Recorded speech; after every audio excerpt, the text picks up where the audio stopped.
কাদার যে কালার এবং কাদার যে রং আপনারা দেখতে পারেন, এই যে কাদা, এই যে কালারটা দেখেন, পুরোপুরি একটা ব্ল্যাক কালার। এটা তো কোনো মাটির কালার এরকম হইতে পারে না। না, এটা মাটি না, এটা কোনো মাটিই না। দেখেন এই যে অবস্থা। পার্থক্যটা ঠিক কতটুকু, কত কেজিতে পার্থক্য? আপনার আগে কত মন হইতো যেটা বলেন? আগে 25 মন হইতো। 25 মন হইতো, এখন 10 মন 12 মন। 10 মন। ভালো আছি। একটু আমাদের সাথে যদি কথা বলতেন, আমরা যেটা দেখতে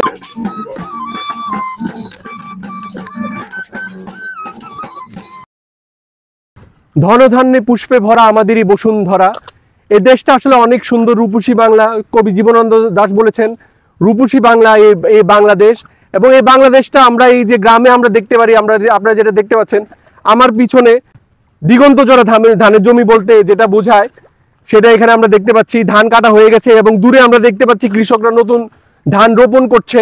এবং এখানে অনেক সময় হচ্ছে বিভিন্ন জায়গায় আমরা আসার পথে দেখলাম প্রচুর সবজি এই এলাকায় উৎপাদন হচ্ছে। এবং আমার পিছনে হচ্ছে বাঁশবাগান আমরা দেখতে পাচ্ছি। এরকম একটা মুহূর্তে আমরা এখানে একজন দেখতে পাচ্ছি, উনি একটু করতেছে, এই যে জমি হয়তো রোপণ করবে এই জন্য উনি কাজ করতেছে। কিন্তু আমরা আসার পথে যেটা দেখলাম এবং এখানে আমরা যেটা দেখতে পাচ্ছি সেটা হচ্ছে এখানে আসলে যে কাদাগুলো উনি উঠাচ্ছে সেখানে যথেষ্ট পরিমাণে, দর্শকরা দেখেন এইরকম কাদার কালার কিন্তু এরকম হয় না, যথেষ্ট পরিমাণে এখানে বাজে একটা গন্ধ, যেটা হচ্ছে আবর্জনার গন্ধের মতো। আমি তো অবাক হয়ে গেলাম, এখানে তো আবর্জনা কিভাবে আসলো। যদিও এখানে এই পাশটা একটা নালা আছে, কিন্তু ওই নালার পানি আমরা দেখতে পাচ্ছি যথেষ্ট পরিমাণে দূষিত পানি। কারণ আশেপাশে হচ্ছে কেমিক্যাল ফ্যাক্টরি আছে, আশেপাশে বিভিন্ন ফ্যাক্টরির কারণে ফ্যাক্টরির দূষিত বর্জ্য এখান দিয়ে প্রভাবিত হয়। এবং বর্ষাকালে এখানে এই জমিটা পুরোপুরি হচ্ছে তলিয়ে যায় এবং সেখানে যখন বর্ষা মৌসুম অতিক্রম হয় তারপরে হচ্ছে কেমিক্যালগুলো কিন্তু এখান থেকে যায় না, কারণ কেমিক্যালগুলো নিচে মাটিতে পড়ে থাকে। এরকম যখন অবস্থা, সেখানে আমরা কথা বলবো একজন এই অঞ্চলের গাজীপুর ভবানীপুর অঞ্চলের একজন কৃষক ভাইয়ের সাথে। ভাই, আপনি কেমন আছেন? ভাই ভালো আছি। একটু আমাদের সাথে যদি কথা বলতেন, আমরা যেটা দেখতে পাচ্ছি যে কাদার যে কালারটা, এটা এমন হওয়ার কারণটা কি? এটা কেমিক্যালের নিগা মাটি নষ্ট হয়ে যায়। মাটি নষ্ট, এতে করে আপনার বয়স কেমন কাকা? বয়স আমার 70 বছর বয়স হয়েছে। কি নাম আপনার? মোহাম্মদ আবু সাইদ। মোহাম্মদ আবু সাইদ, আপনার 70 বছর বয়স্ক। আপনি তো মানে কৃষির সাথে তো মানে অনেক আগ থেকে জড়িত। হ্যাঁ। কত বছর যাবত এরকম কৃষিকাজ আপনি করতেছেন? কি কি ফসল ফলান বা কি কি সবজি আপনি ফলান আশেপাশে? ধান, মূলা, কপি, পেঁপে, নেসু, কাঁঠাল সবটাই আছে। আচ্ছা আচ্ছা আচ্ছা টানে। আচ্ছা, লিচু ফলান আপনি? আচ্ছা আচ্ছা আচ্ছা। এই জমিতে আপনি কি করবেন, কি ধান ফলাবেন? এইটার মধ্যে খালি এক বড় ধান, কাটালি বড় ধান, এক ফসলি। আচ্ছা আচ্ছা আচ্ছা আচ্ছা। তো কেমিক্যালের ব্যাপারে যেটা বলতেছি না, এটা ধানের কি ধরনের ক্ষতিটা করতেছে আসলে, বা আগে কি ধরনের ফসল আপনি পেতেন? আগে মনে হয় পাখির বিঘাতে 25 মণ করে। আপনি আসেন একটু উপরে উঠেন। আর এখন ধান হয় গিয়ে 10 মণ 12 মণ, কোনো ক্ষেত্রে হয় না, পোকা খাইয়া ফেলায়, গোছা মরা যায় কেমিক্যাল। যদি দর্শক বিন্দু আপনারা যেটা শুনতে পাচ্ছেন, মানে পার্থক্যটা ঠিক কতটুকু, কত কেজিতে পার্থক্য? আপনার আগে কত মন হইতো যেটা বলেন? আগে 25 মণ। 25 মন হইতো, এখন 10 মণ 12 মণ। 10 মন 12 মন, প্রায় 12 মনের যে এই গ্যাপ। বর্তমানে বাজার যে ঊর্ধ্বমূল্য, আপনি সারের কেমন সরবরাহ পাচ্ছেন, বা আপনার উন্নত যন্ত্রপাতি কেমন পাচ্ছেন? সরকারের তরফ থেকে কোনো আপনাদের প্রতি না সরকারি নজর আছে কিনা, প্রশাসনের তরফ থেকে? কোনো কিছু পাই না, কোনো কিছু পাচ্ছেন না। সারের দাম কেমন? সারের দাম তো প্রচুর।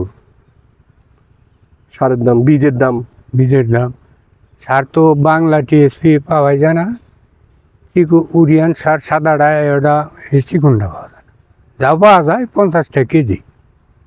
50 টাকা কেজি। তো এটা করে আপনি কি কেমন লাভ কেমন হচ্ছে? লাভ না, এটা তো ক্ষতি যায়।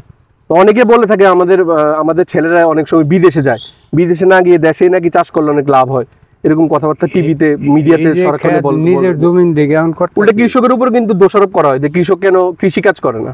এটা নিজের জমিন দেখে করতেছি, কিন্তু লাভবান না। 20 মণ 12 মণ ধানের দাম কত? 1000 হইলো 12,000, 13,000 টাকা মণ বিঘে। আর ধান এটা কাইটা নিবার গেলে কামলার 8,000 টাকা বিঘে। আলে হলো গিয়ে 2500 টাকা আল বাবা ট্রাক্টারে। তাহলে এই সমস্ত খরচ নেই আমাকে কিচ্ছুই টাকা। আরো গিডগুলো ভর্তি হয়। এই যে কেমিক্যালের কারণে যে আপনার যে কাদার যে অবস্থা বা জমির যে অবস্থা, এর কারণে যে এত ক্ষতি হচ্ছে, হ্যাঁ। এটার আসলে সমাধানটা আসলে কি? আপনি কি বলতে চাচ্ছেন প্রশাসন, গাজীপুর যারা শুনছেন, আমাদের গাজীপুর সিটি কর্পোরেশনের মেয়র, না এইটা তো ওই বা কিছু সংসদ শুনি সদস্য না। কোনো পরিকল্পনা কারো আছে কি? না, কেউ কোনো নেয়ও না, জিগায়ও না, কোনো কিছু।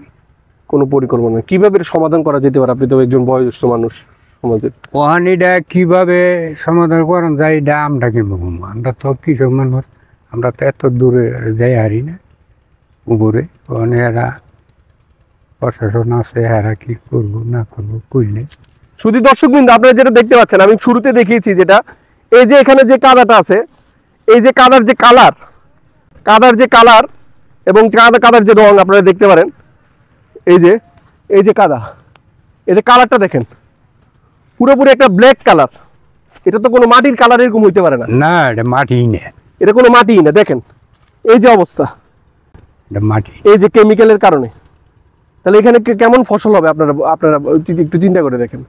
নগরায়নের এই যুগে আমরা যখন শহরগুলো এগিয়ে যাচ্ছে এবং গাজীপুরে প্রচুর পরিমাণে ফ্যাক্টরির আশেপাশে যে কৃষকের যে ক্ষতি হচ্ছে, দেখতে পাচ্ছেন কৃষকের যে ক্ষতি হচ্ছে, সেটা নিয়ে আসলে কারো কোনো মাথা ব্যথা নেই। আচ্ছা, সবকিছু মিলে আপনার তো অনেক বয়স হয়ে গেছে, এখন আগামীতে কি পরিকল্পনা? কৃষি নিয়ে কোনো পরিকল্পনা আছে কিনা আপনার? ওই যদি হাইতে বাসা তাহলে করণ নেবো। আচ্ছা আচ্ছা জমিদার প্রতি ফালিতে দেবো না। আচ্ছা আচ্ছা আচ্ছা। তো সবার প্রতি আপনার কি, মানে এই অঞ্চলে যারা ছোট বয়স্ক আছেন, 20-25 বছর, তাদের জন্য আপনার কি পরামর্শ? ওরা কি কৃষিকাজে আসবে নাকি ওরা অন্য কোনো দিকে যাবে? আপনার কি পরামর্শ? অনেক মত হলো বেশিরভাগই হলো জমিন বিক্রি করে থেকে যাবো। ধান অন্যান্য পরিশ্রম করে তুললাম নাই, পাড়িও বইতে জানা কয় আদাম বিপদে করে রয়েছে। দেখতে পাচ্ছেন এখানে যেটা কথা প্রসঙ্গে উঠে আসছে, সেটা হচ্ছে আমাদের যখন মিডিয়াতে আমরা দেখতে পাচ্ছি বা আমরা সরকারের উপর মহল থেকে দেখতে পাচ্ছি, যখন আমাদের দেশের গ্রামের যুবক সম্প্রদায়কে বলা হচ্ছে তোমরা কেন শহরে আসো, তোমরা তো ওইখানে কৃষিকাজ করতে পারো, কিন্তু এই কৃষিকাজের সাথে যুক্ত আমাদের একজন মুরব্বী, উনি যেটা বললেন, উনি ওনার বাচ্চাদেরকে এইটাতে উৎসাহ করতে পারছেন না, উনি করতে পারছেন না। আমাদের যারা ভিডিওটা দেখছেন সবার প্রতি রইল ভালোবাসা, সবাইকে ধন্যবাদ, এবং আর এই যে সমস্যাগুলোর আশু সমাধান হোক, আমরা এটাই কামনা করি।